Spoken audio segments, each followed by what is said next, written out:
Check it out. The crispiest, best way to make potatoes you've ever had. Step one, we're just gonna peel our russet potatoes. Try and cut your potatoes into equal size pieces, just like that. All right, to your boiling water, you want 1/4 of a cup of kosher salt. The most important part, 1 teaspoon of baking soda. Now you just gently add your taters. All right, it's been about 15 minutes. That's right about where we want them to be. Now we strain.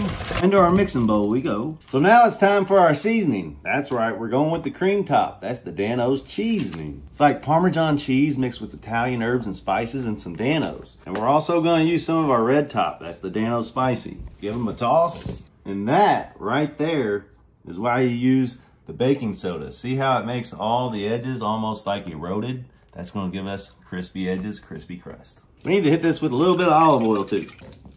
We got a pan preheated to 400 degrees. A little bit of oil in the pan.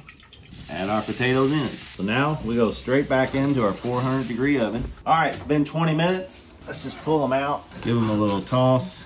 Oh, you can see how they're crisping up nice. We'll go in with a little more olive oil. Back in we go for about another 30 minutes. All right, it's been about another 15 minutes. Let's give them another little stir. Give them 10 more minutes. Check that out. Look at that crispy crust. Now let's give it a try. You hear that crunch?